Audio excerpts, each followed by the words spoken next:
Bonjour tout le monde, bienvenue à ce nouveau webinaire. Un webinaire qu'on a intitulé de l'extraction à l'interprétation, maîtriser vos données RH grâce à l'IA.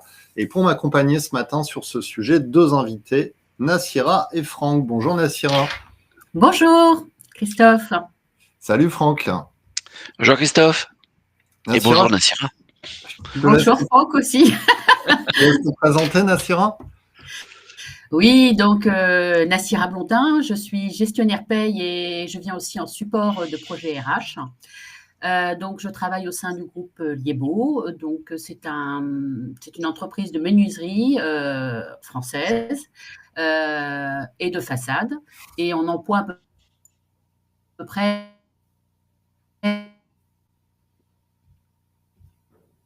4500 personnes en France et en Europe, mais essentiellement en France. Ok. Et puis, Franck, présente-nous un petit peu. Voilà. Est-ce que... Alors, Franck Berguic, Product Manager dans la BU Human Capital Management chez Cegid. Donc, Cegid, éditeur de solutions de gestion dans le cloud pour aider nos clients à réaliser des projets d'entreprise et au maximum ouvrir les possibles.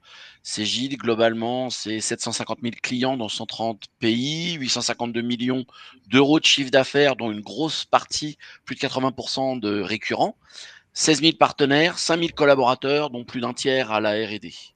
Et on a surtout une grande volonté à accompagner les 5 domaines d'expertise. Nos valeurs sont clairement exprimées. Un, c'est accompagner et s'inspirer de nos clients, toujours. Explorer et innover, là aussi, toujours, puisqu'il n'y a pas de fin. On ne sait même pas s'il y a un début, mais en tout cas, ça continue. Et puis surtout, s'engager ensemble dans toutes nos actions avec nos clients, projets, produits, solutions. Être là pour eux. Ça marche. Alors, le sujet aujourd'hui, donc IA, data, on va dire un grand classique depuis 18 mois. C'est des sujets qui sont de plus en plus récurrents et qui sont réellement maintenant ancrés dans la vie des RH. Alors, la data, oui, ça fait plusieurs années que les RH sont sensibilisés à la qualité de leur data et à l'importance d'avoir des data fiables, que ce soit pour produire du reporting ou pour définir leur stratégie et faire un peu de RH, on va dire, d'analyse prédictive. Et puis, l'IA qui s'est implantée de plus en plus dans l'écosystème, dans l'environnement RH. Et même si aujourd'hui, c'est plus ou moins naissant, on sent que ça va rapidement s'accélérer. La première question que je vais te poser, Nassira, c'est pourquoi l'IA et la data sont-elles, selon toi, devenues incontournables pour les professionnels RH? Alors, on nous demande de fournir plusieurs données, de nombreuses données RH, donc dans le cadre de l'égalité hommes-femmes, BDESE. On s'aperçoit que chaque gestionnaire, par exemple dans ma société, va fournir à un moment donné à son RH des données. Vous m'entendez pas? Si, ça a coupé un petit peu. Ouais, on t'entend. Et donc, chaque gestionnaire va fournir des données à son RH. Donc, il va faire une requête, extraire des données, va les remettre à son RH et ce RH va les consolider. Ce RH lui-même va consolider des données. Alors que demain, l'IA, elle va faire ce travail. Elle va faire ce travail de consolidation dans un même endroit, selon des règles qui ont été définies. Et donc, le RH va plutôt focaliser sa valeur ajoutée sur pourquoi d'un mois à l'autre ou d'une année sur l'autre, j'ai plus d'absence, j'ai plus de turnover. Voilà. Donc là, on va remettre vraiment au cœur l'IA va donner en fait la possibilité au RH d'être au cœur de son travail, d'expliquer ce que suggèrent les données.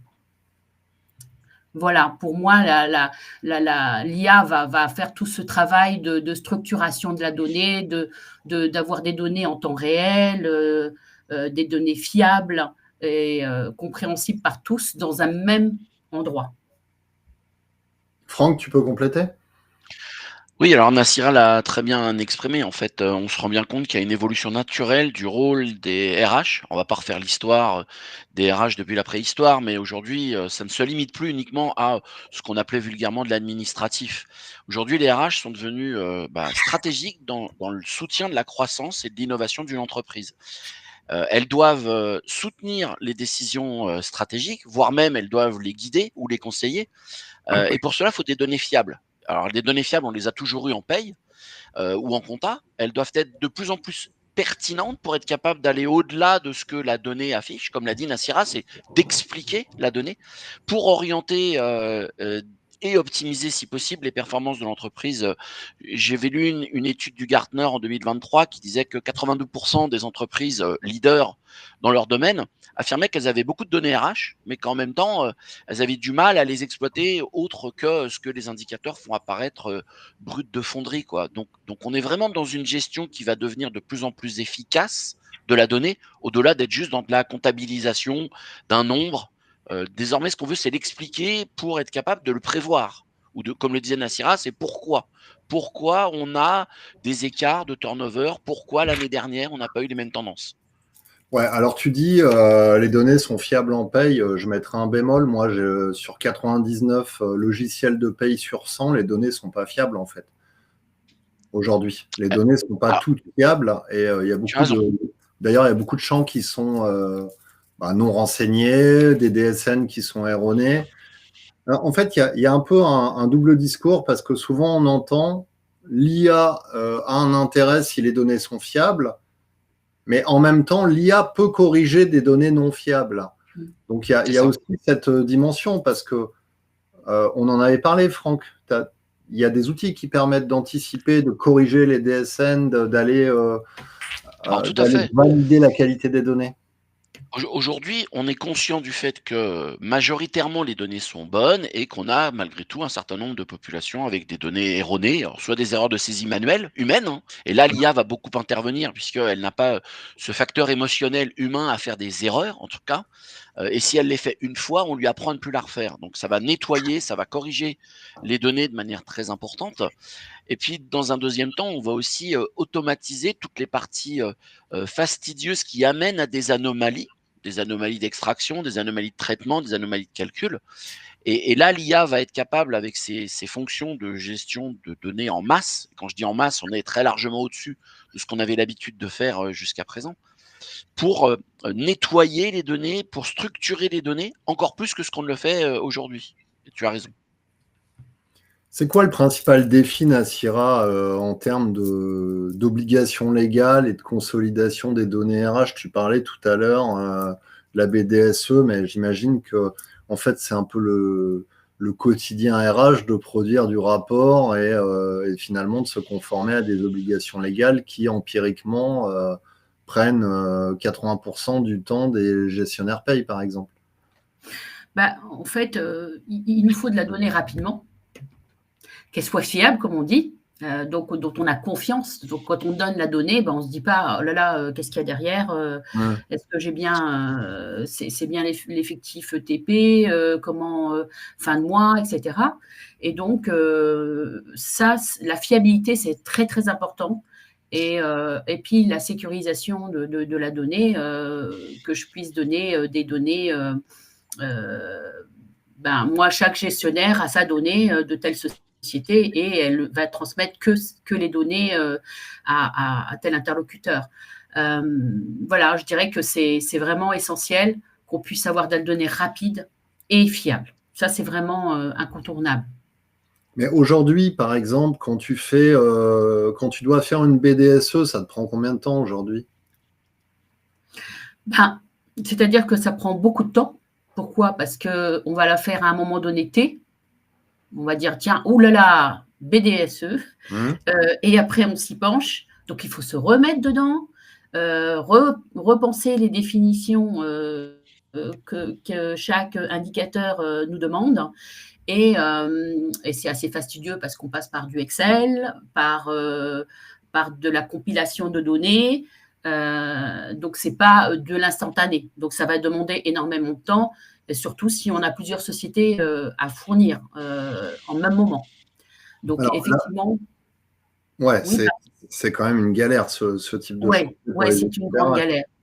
galère. Là, les participants là, qui nous écoutent ce matin, là, si on vous dit BDSE, rapport d'égalité femmes-hommes, dans vos entreprises actuelles, c'est une galère à produire, ou est-ce que c'est quelque chose que vous avez réussi à plus ou moins automatiser et qui vous prend plus réellement de temps?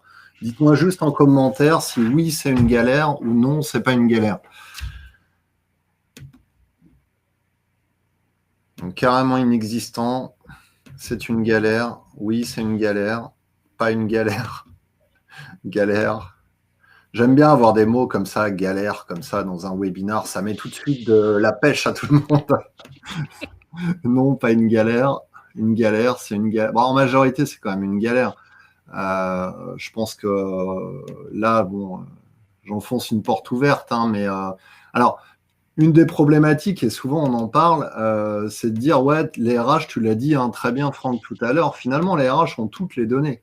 Mais où est-ce que sont ces données, finalement? C'est la question, parce que tu peux avoir des données en paye, tu peux avoir des données dans un fichier Excel, tu peux avoir même une base de données interne développée par la DSI, tu peux avoir un outil de gestion des talents, un ATS, un outil LMS, enfin, etc. Donc, tout un écosystème d'outils où tu vas avoir une bride de données, et à un moment donné, la question, c'est comment tu fais pour extraire tout ça, consolider tout ça, et finalement pouvoir traiter des datas qui soient cohérentes, et comme l'a dit Nassira, en lesquelles finalement tu aies confiance. Tu as raison. Alors, il y a deux choses très justes entre ce que dit Nassira et ce que tu viens de rappeler. Il y a deux mots forts. Le premier, c'est confiance, et le deuxième, c'est consolider. Nous, ce qu'on constate chez nos clients, c'est qu'en moyenne, ce qu'on appelle un SIRH, c'est globalement entre 3 et 5 systèmes différents. Alors, t'en as cité certains, hein, les ATS, les talent management, tout ce qui va être lié à, dans certains secteurs d'activité, la pénibilité, les horodateurs, les badges, enfin, il y a de tout en fait. Et puis l'État, pour ça, nous aide pas beaucoup. BDES, c'est quoi en fait? C'est un énorme fourre-tout informatique, un gros répertoire dans lequel on doit y mettre tout ce qui normalement permet de faire une déclaration. Donc c'est non structuré, c'est non organisé, et puis il n'y a pas de format particulier à respecter, chacun fait un peu ce qu'il veut. Et donc, ce qui est évident, c'est que la première chose qui va être nécessaire de faire, c'est d'obtenir quelque part de la confiance, parce qu'il n'y a pas de données RH fiables sans confiance, et donc la confiance, elle s'obtient par de la consolidation. Et comment on fait? Alors, les nouveaux modèles aujourd'hui, ce qu'on appelle le RPIA, hein, le Robotic Process Intelligent Automation, c'est tout ce qui est issu à base d'ETL et d'intelligence artificielle. Eh ben, on va être capable de gérer, des extractions de données en provenance de sources diverses. Il n'y a plus de problématique de nombre de sources. Deux, une fois qu'on a extrait ces données, on va être capable de éliminer les erreurs. Alors, les erreurs volontaires ou les erreurs non volontaires.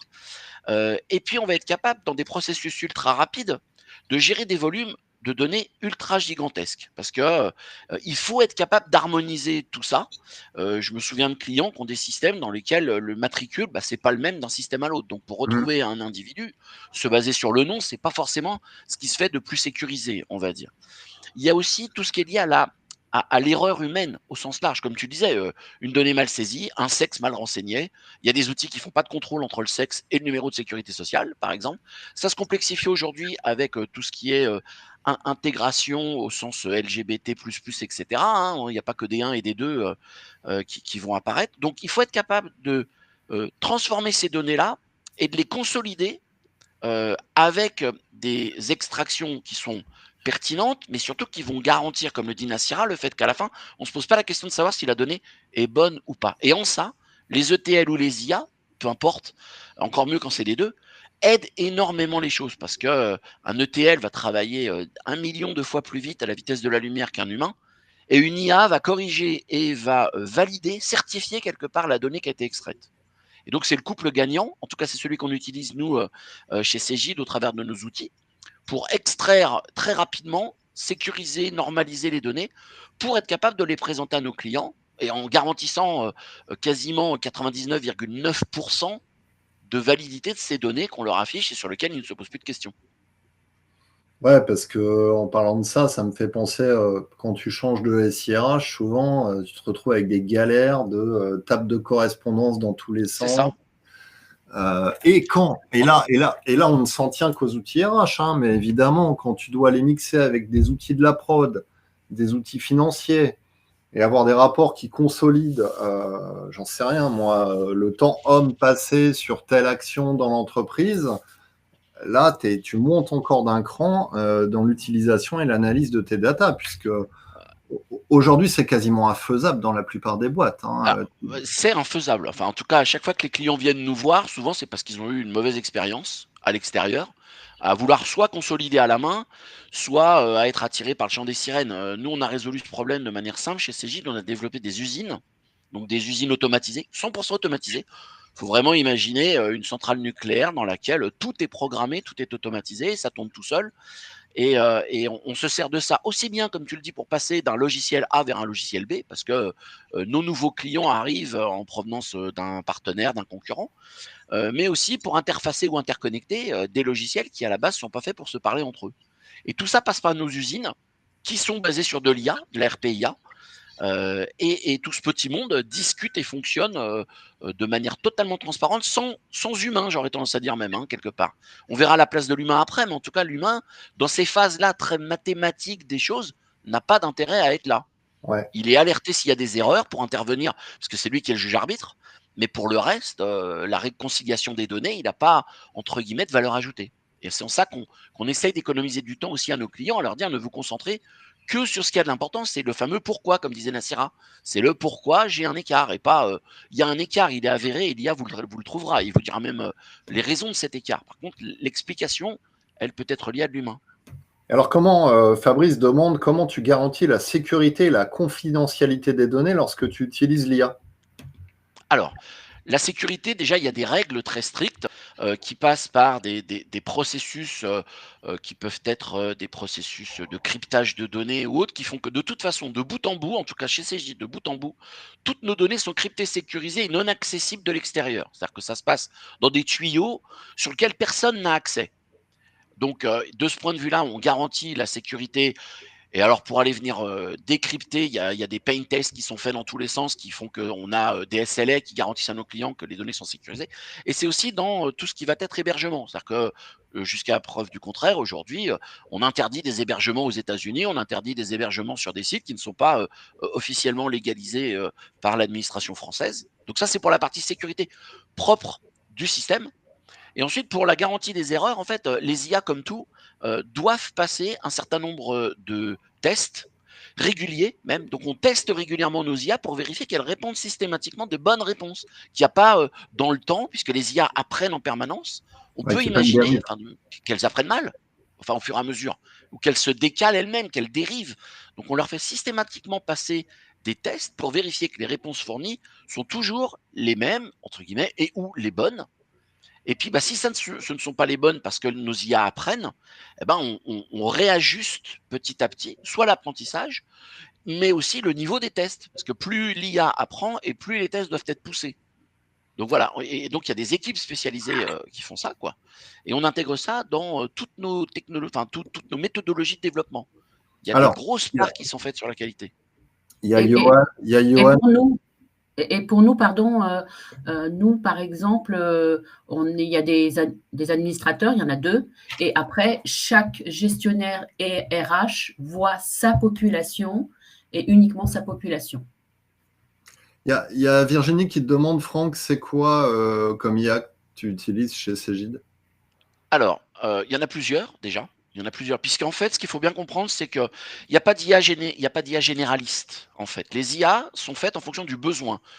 Quand on parle IA, les trois quarts des gens parlent de ChatGPT. Bon, c'est jamais qu'une IA générative, hein. Si je vous Hmm. parle de Claude, si je vous parle de Wit, je suis pas sûr que ça parlera à tout le monde. Il y a des IA qui sont spécialisées dans certains domaines. Donc, pour faire de l'IA générative, ChatGPT, Copilot de chez Microsoft sont des bonnes IA. Si on veut faire des données beaucoup plus statistiques, Claude est une bonne IA. Il y a Mirage aussi qui est une bonne IA française. Donc voilà, il y a différents types d'IA. Chez Cegid, on utilise plusieurs IA et on amène des équipes au Portugal qui développent des IA. Alors elles le développent à partir de composants technologiques purement Cegid, pour nos propres besoins à nous, et qui s'appuient malgré tout sur des modes de fonctionnement propres aux IA. Il y a des grands classiques dans l'IA, hein. Rien n'est magique, hein. Dites-vous que ça paraît magique de l'extérieur, mais ça ne l'est pas. Donc, il y a des méthodologies pour être capable de définir comment des IA doivent fonctionner. C'est pour ça qu'il y en a autant aussi, hein. Il y a des IA nouvelles tous les jours. Donc, nous, on utilise aussi bien ChatGPT pour des besoins très administratifs, de génération de documents automatiques ou de choses comme ça, que d'autres IA pour des besoins de contrôle, des besoins de calcul, Copilot pour les développeurs ou des choses comme ça, de chez Microsoft. Tout à l'heure, il y a Sophie qui soulignait que la présence d'un data analyst dans un service RH devient indispensable pour nettoyer et fiabiliser les datas. Mais c'est pas nouveau. Avant, on n'appelait pas ça un data analyst, mais quelque part, on parlait de contrôle de gestion sociale il y a déjà 15-20 ans. C'est ça. Oui. Et je pense que c'est à peu près l'adaptation de ce métier aux outils d'aujourd'hui, finalement, le data analyst côté RH. Tu as raison. Tu as raison. Et c'est un métier qui, à mon avis, alors je ne sais pas s'il va prendre de l'ampleur, mais ce qui est clair, c'est qu'avec l'IA, comme l'humain est craintif de nature, on va demander de plus en plus à cette personne-là, au moins au début, à valider les données qui sont poussées par une IA, quelle qu'elle soit, pour qu'il y ait une espèce de tampon humain derrière qui dit oui, je suis bien d'accord, et pas je laisse l'IA me raconter ce qu'elle veut et puis tout le monde le croit, hein. Alors, mais en tout cas, le data analyst, oui, il existait, tu as raison. Par défaut, à la base, c'était le système comptable, hein. Soyons clairs, celui qui valide les données, c'est la compta, hein. C'est rarement la paye, c'est la compta. Et donc, c'était le comptable. Sauf qu'avec l'évolution technologique moderne, maintenant, il y a des métiers comme ça qui apparaissent de data analyst RH ou d'IA analyste, hein. J'ai vu ça aussi. Maintenant, il y a des nouveaux métiers comme l'IA analyste. Il est là pour vérifier que les données sorties d'une IA sont conformes. On a pas mal de questions. Il y avait une question tout à l'heure de Johan qui demandait concrètement comment demain l'IA va permettre de faire ce prédictif. On va y venir d'ici quelques minutes. Charlotte nous dit quels sont les usages que tu fais des RPIA chez Cegid, hormis les données payes. Est-ce qu'il y a aussi une application pour la partie talent, formation, etc. Est-ce que c'est généralisé à l'ensemble de la brique SIRH ? Alors oui, c'est généralisé. En fait, on a une usine, enfin les usines RPIA, je vais parler en tout cas de celles que je maîtrise, j'en maîtrise 2 un peu plus que les autres, on va dire. En fait, elles s'appliquent aux salariés, parce qu'une fois de plus, ça fait des années que je dis qu'il faut remettre le salarié au cœur du système. Et donc c'est ce qu'on fait. Les briques, en fait, elles parlent de l'individu. Et donc, elle traite l'individu dans toutes ses caractéristiques, que ce soit de la gestion des temps, de la gestion du talent, les compétences, les entretiens, les mouvements à l'intérieur d'une entreprise. Comme le disait Nassira, Liebo, c'est je ne sais plus combien, 14 sociétés ou quelque chose comme ça. Bon, il y a des mouvements, ça vit, hein. Donc, nos usines, en fait, elles sont interconnectées à toutes les sociétés, si je prends le cas de Liebo, toutes les sociétés de Liebo. Elles extraient toutes les données. Et l'avantage des RPIA modernes maintenant, c'est qu'en plus, comme je le disais, il y a entre 3 et 5 systèmes qui constituent le SIRH. Il y a des systèmes internes, et puis il y a aussi des systèmes externes, parce qu'on sous-traite, les entreprises sous-traitent à de l'extérieur. Je prends une société de transport avec les disques des camions. Bon, c'est sous-traité à une société externe, et pourtant, ça peut avoir un sens dans des calculs de taux de gravité ou de fréquence d'accident. Voilà, il y a des choses comme ça. Donc en fait, nos RPIA, elles permettent, parce qu'elles sont ouvertes, d'interconnecter ça, et nos systèmes de reporting également, puisqu'on permet de faire entrer des données en provenance de l'extérieur qu'on ne connaît pas. Et là, l'IA a tout son sens, puisque comme on ne la connaît pas, ça veut dire qu'on ne sait pas si elle est structurée ou pas. Donc il faut au préalable la nettoyer et la structurer pour qu'elle soit cohérente avec ce qu'on va lui demander ensuite. Alors, on va redescendre un peu sur terre côté RH. Parce que là, toi, Franck, tu es en plein dedans, tu maîtrises bien ton sujet et on sent qu'il y a une avancée chez Cegid au niveau de cette thématique, que c'est quelque chose qui est vraiment pris en main. Maintenant, dans la vraie vie, Nassira, une question toute simple. On a parlé de la data, de la difficulté de la structurer, comment les outils aujourd'hui permettaient de le faire, que ça allait faciliter notamment la génération des reportings, les contrôles de cohérence, tu l'as dit, Franck, il y a des, je sais pas, exemple, 1 égale homme, 2 égale femme, etc. Donc, on peut automatiser de plus en plus de choses et faire des chaînes de contrôle automatiques de plus en plus riches. Mais concernant l'IA à proprement parler, Nassira, c'est quoi, toi, ta première expérience avec l'IA ? Comment tu as découvert ça ? Pour tout te dire, l'IA, pour moi, c'était synonyme de ChatGPT. Comme Mon fils m'en a parlé, il m'a dit: «Maman, il y a une révolution, tu devrais voir, tu poses une question, tu as la réponse, tu peux faire des CV, tu peux faire des présentations». Et voilà. Et donc, et puis, puis je me suis rendu compte qu'avec l'outil RH, l'IA était là. C'était structurer, récupérer de la donnée, la structurer, la mettre en scène pour avoir un indicateur, je sais pas, nombre d'entrées, nombre de sorties, avec des graphes, avec des tableaux. Si je voulais aller plus loin, j'avais la liste. Et, et puis pour tout vous dire aussi, moi je l'utilise aussi à titre off en Excel, parce que ça me permet, je me suis rendu compte que c'était hyper puissant et que je pouvais m'aider avec des formules, récupérer des formules pour répondre à un besoin en Excel. Voilà.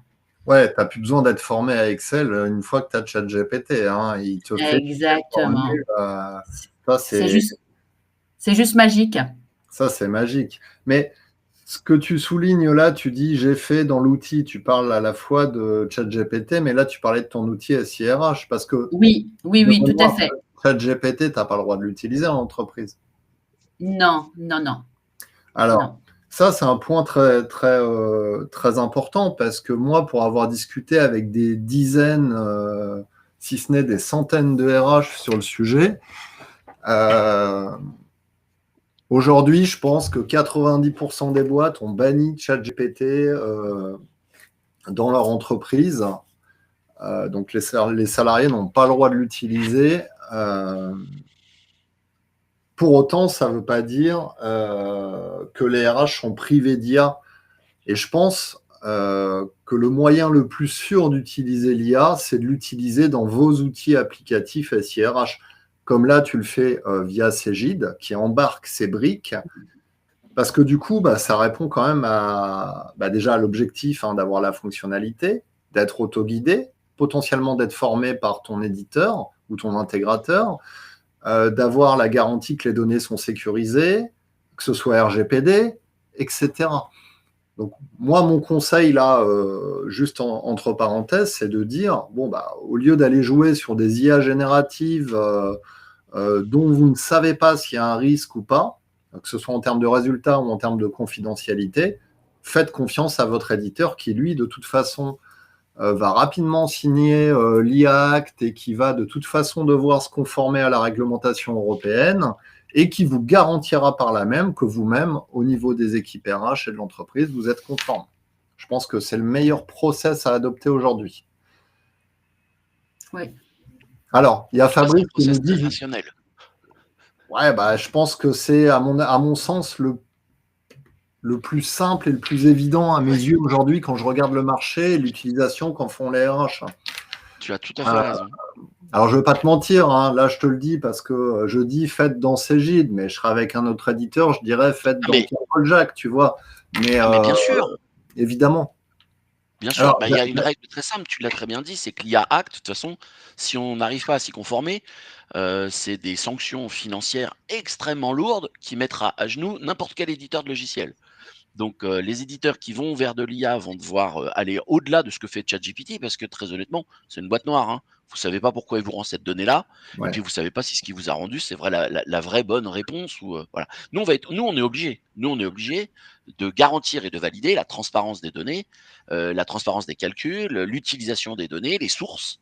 Voilà, c'est tout ça l'IA Act en fait. C'est 4 grands points, mais si je les résume, c'est ceux-là qui sont principaux, parce qu'après le reste, le fait de dire on reste éthique, oui, naturellement, on l'est depuis le début. Donc, et voilà, c'est pour ça que les éditeurs y vont. Ceux qui n'iront pas, à mon avis, auront raté quelque chose. Et en même temps, ils vont devoir y aller en mode industriel. Ce que ChatGPT fait peut-être pas trop, puisque lui, il est plutôt en mode marketing. Il a réussi à cannibaliser le monde. À voir s'il va le rester sur le long terme. Mais ouais, c'est ce qu'on se disait en préparation.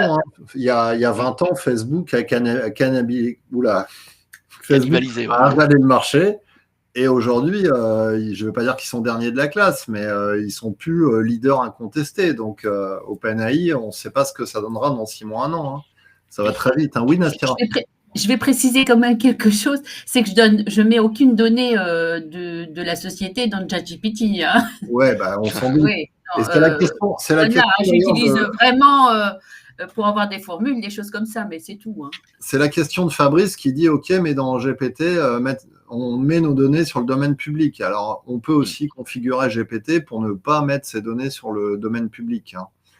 Tout à fait. Et d'ailleurs, nous, quand on utilise les agents GPT-4, c'est sur des domaines qui ne sont pas publics, justement, ce qui garantit la sécurité des données qui sont échangées entre notre IA ou notre assistant, qui s'appelle Pulse, d'ailleurs. Enfin, la signification générale des IA chez Cegid sont brandmarquées sous le terme de Pulse, Cegid Pulse. Tout ce qui est mis dans Cegid Pulse reste, entre guillemets, dans Cegid Pulse. Soyons clairs. Hein. Il y en a qui le font. Nadia nous dit chez Veolia, il y a un chat GPT interne sécurisé. C'est ça. Voilà. Alors, il y a aussi des boîtes qui se sont lancées dans le développement de leur propre IA. Hein. Bon, après, ça pose une question RSE parce que il y a 2 défis aujourd'hui pour les entreprises, c'est l'IA et la RSE. Hein. Et ces deux thématiques se confrontent et c'est assez explosif parce que l'IA génère quand même une surconsommation d'énergie. Donc, les entreprises qui ont eu l'idée de développer leur propre IA, je ne vais pas vous donner le nombre de serveurs et de bandes passantes que ça nécessite, mais c'est phénoménal. Hein. Donc, c'est un autre sujet, mais je crois qu'aujourd'hui, il vaut mieux utiliser ce qui fonctionne plutôt que d'aller développer dans son coin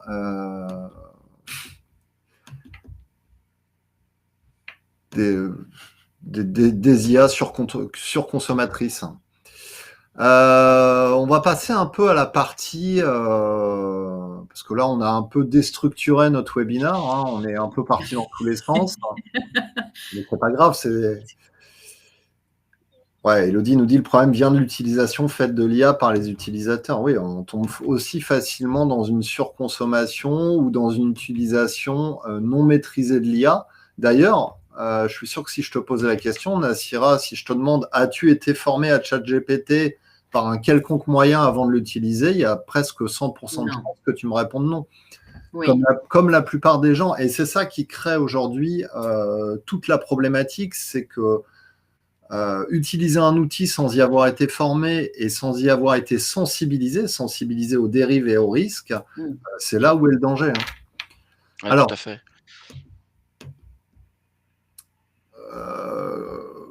Peut-être qu'on peut s'attaquer à la question de Johan tout à l'heure mais finalement l'IA sert à quoi à part traiter des données, en quoi effectivement ça va permettre aux équipes RH d'avoir de l'analyse entre guillemets prédictive, que ce soit en matière de j'en sais rien, tu vois. Est-ce que demain on sera capable d'analyser une DSN et de se dire attention, vous avez il y a 2 ans eu tel type de mouvement de main d'œuvre, cette année vous avez une inversion de j'en sais rien dans le recours à des vacataires et il y a un risque, tu vois, est-ce qu'on arrivera à des choses comme ça où les données vont être croisées pour avoir des vraies projections ou attention, on sait que vous êtes sur la région de Strasbourg et qu'en octobre, on a tous les ans une épidémie très forte de grippe qui cause 40% d'absentéisme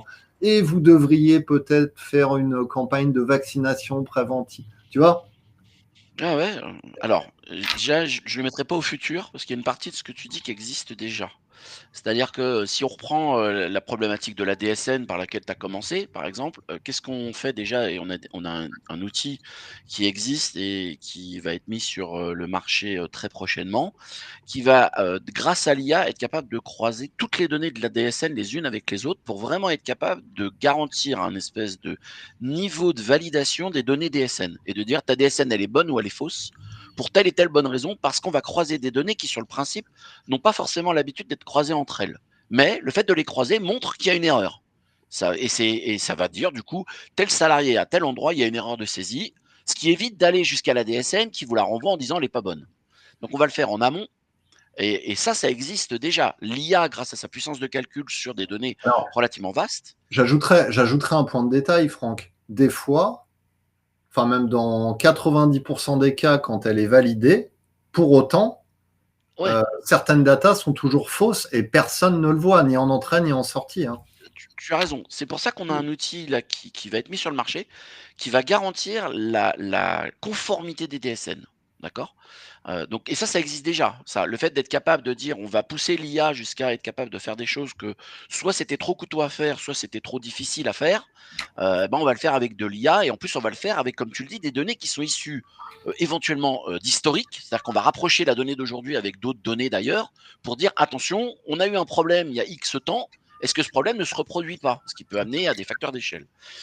Et puis ensuite, il y a, pour répondre à la question, comment est-ce que je fais du prédictif? En fait, ce que va faire l'IA, c'est qu'elle tente, ou du moins nous, en tout cas, on essaye de l'amener à ce qu'on passe du mode analyse des indicateurs, ce qu'on appelle les KPI, okay, les Key Performance Indicators, pour passer vers ce qu'on appelle de l'analyse de risque, les KRI, les Key Risk Indicators.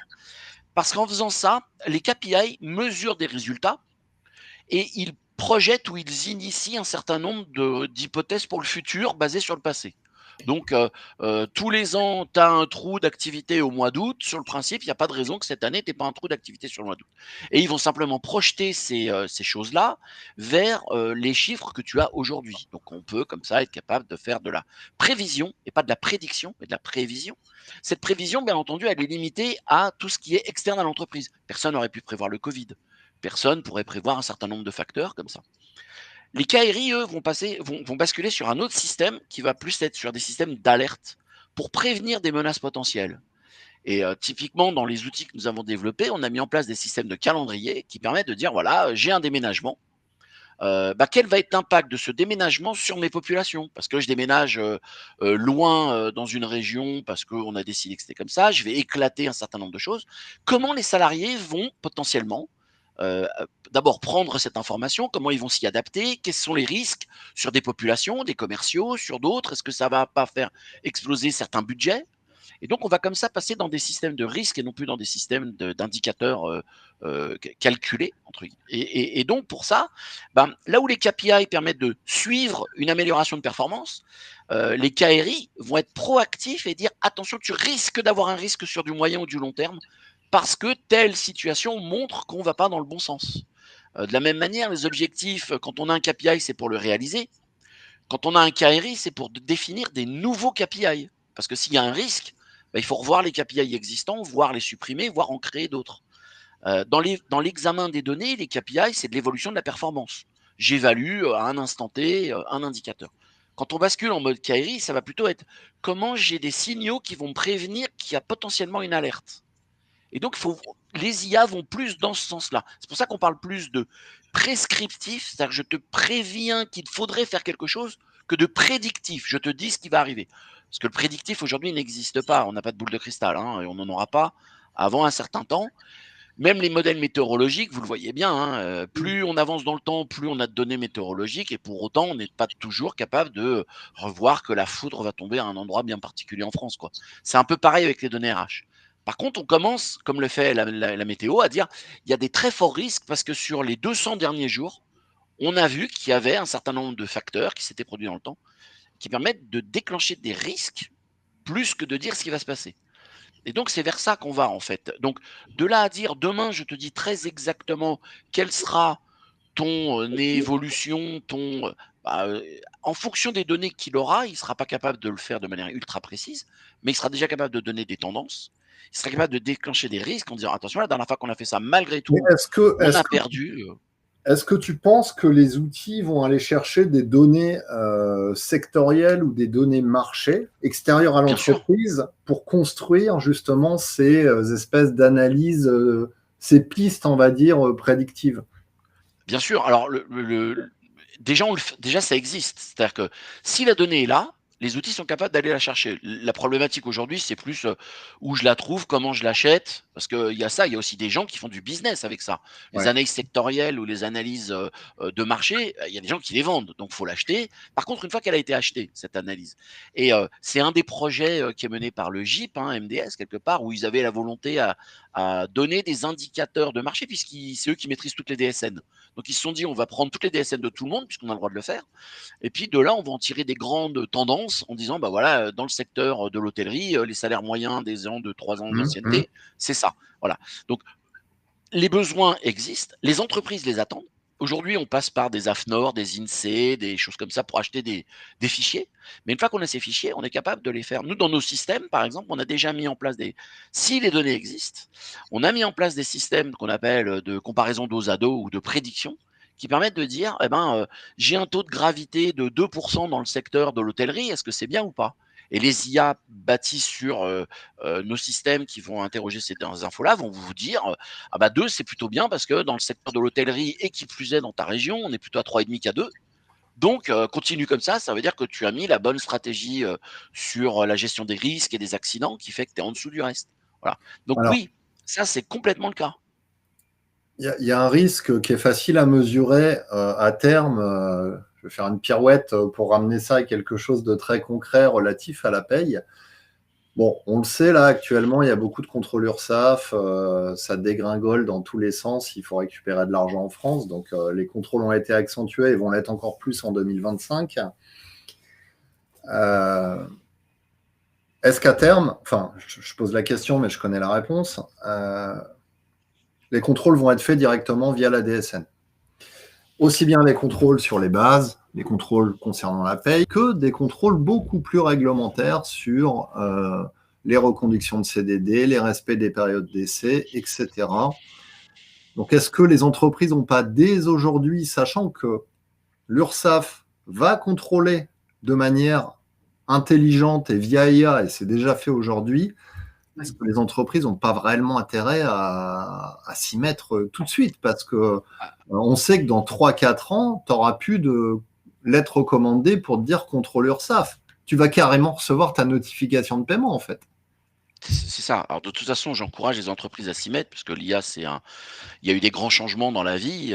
L'IA en fait partie, hein, au même titre que les téléphones portables ou l'Internet. Voilà. Et que si on veut aller contre, ben, on n'y arrivera pas parce que tout le monde y va. Il y a beaucoup plus aujourd'hui d'aspects positifs de l'IA et c'est le temps qui nous montrera les aspects éventuellement négatifs de l'IA. Mais oui, il est évident qu'à partir du moment où les organismes d'État vont prendre ça en main et vont imposer l'IA dans leur façon de faire, les entreprises, j'espère, l'auront déjà fait un peu en amont pour pas se retrouver du jour au lendemain avec ah bah je découvre que finalement en fait ça va pas quoi.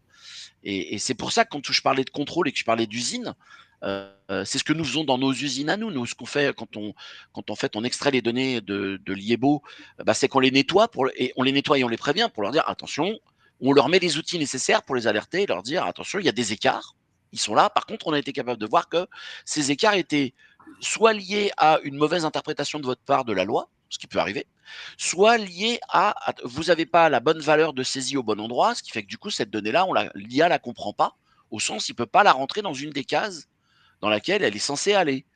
Et c'est en ça que pour l'instant, comme tu l'as dit, il n'y a pas de formation. Donc, on est beaucoup dans une démarche aussi de tutorat. Hein. On apprend à nos clients, on les éduque de manière transparente, mais en tout cas, on les éduque, ça passe par des chatbots ou ça passe par d'autres infos, mais à comprendre. Je vois qu'il est 43, il nous reste 2-3 minutes. Il y a Fabrice qui demandait est-ce que cet outil Cegid qui embarque de l'IA peut fonctionner avec des données en provenance d'un autre système de paye? Alors aujourd'hui, non. Aujourd'hui, on est quand même basé sur les systèmes de paye Cegid et quand je dis les systèmes, c'est les principaux systèmes de paye. Donc le système issu de Meta 4, les systèmes issus de Cegid ou des rachats. Okay. On va étendre ça à nos autres branches, hein, Talentsoft et les autres sociétés rachetées. Mais par contre, on n'a pas encore aujourd'hui de vocation à prendre. Je ne sais même pas si commercialement ça serait possible parce qu'après, si on commence à prendre des données en provenance de Sage et autres, ça va être compliqué. C'est Fabrice qui posait la question. Donc Fabrice, réponse soit vous attendez que Cegid rachète votre éditeur de paye, ce qui n'est pas impossible, soit vous Vous passez Venez chez l'appel, nous, ouais. c'est Gilles. On sera content Nassira, de une vous accueillir. question, parce que ça touche à sa fin. Une question qui n'est pas préparée, hein, une petite question de la fin. Est-ce qu'il n'y a pas un risque avec ces IA, finalement, que les RH et notamment les gestionnaires paye? Je pense à ça parce qu'il y a un scandale là, actuellement chez un certain éditeur de paye qui est en cours. Je ne le citerai pas. Est-ce qu'il n'y a pas un risque à ce que les gestionnaires deviennent moins formés à la paye et se laissent finalement porter par trop d'automatismes, trop d'IA, et finalement ne soient plus eux-mêmes capables, j'allais dire presque, d'expliquer un bulletin dans le détail? Est-ce que l'IA ne va pas remplacer une partie de l'expertise humaine à terme? Et est-ce qu'on ne va pas perdre de l'expertise? Est-ce qu'il n'y a pas ce risque quelque part? Oui et non. Je dirais que oui, c'est vrai. Maintenant, soit on fait confiance, on ne va pas refaire des payes à la main. Donc, il y a un moment donné, il y a une confiance en l'outil. Donc, un plafond, des cotisations. Après, c'est à nous, je pense, de prendre des échantillons et quand même de rester maître de comment fonctionne une paye de cadre, une paye d'AM, enfin, se donner quelques échantillons et quelques contrôles pour rester maître d'une connaissance, bien sûr. Franck, pour conclure, on n'a pas abordé la question de l'éthique, hein, qui est quand même un des points clés à garder dans un coin de sa tête quand on parle d'IA. Je vais te laisser peut-être conclure là-dessus. Merci Christophe. En fait, l'éthique, elle est primordiale. D'abord, une de nos volontés affirmées, hein, c'est que l'humain reste aux commandes. Ça, c'est quelque chose par rapport à ce que tu disais.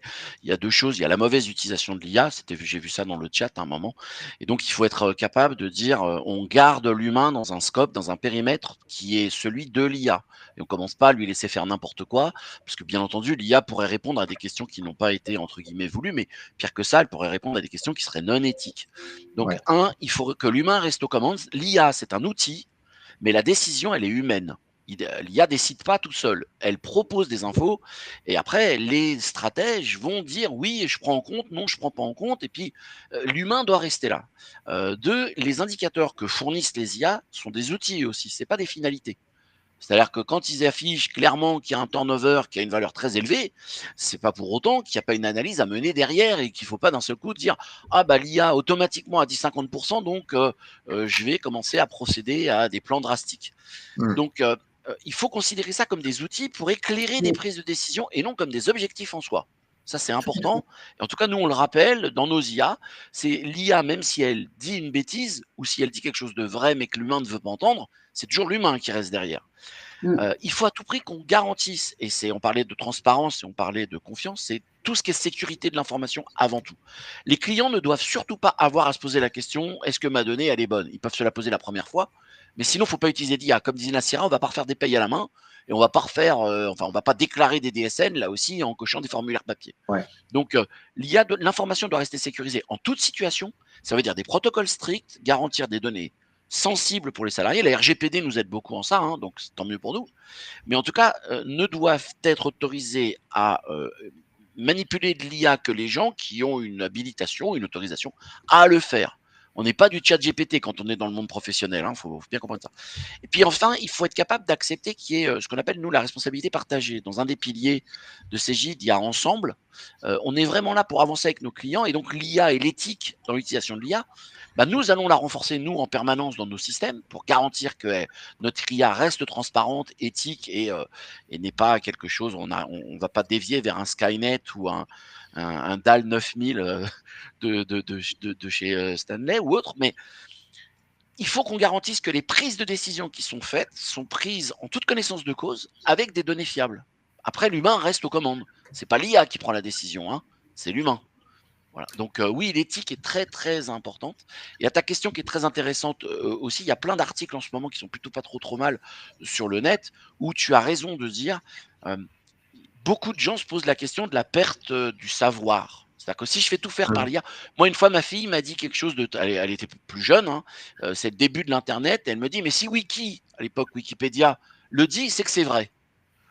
Et je lui ai dit, mais non, derrière Wiki, c'est des gens qui écrivent. Il y a ceux qui écrivent des choses intelligentes, mais comme il n'y a pas forcément de modérateur, il y a aussi ceux qui écrivent n'importe quoi.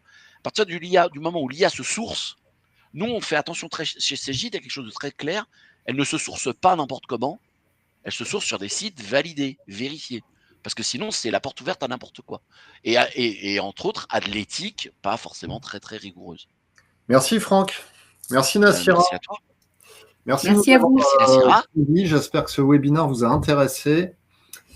Et comme d'habitude, vous pourrez retrouver le replay de ce webinaire dès demain matin sur MyRHline. Je vous remercie. Je vous souhaite une bonne journée. Merci beaucoup. À tous. Bonne journée. Merci, au revoir. Au revoir.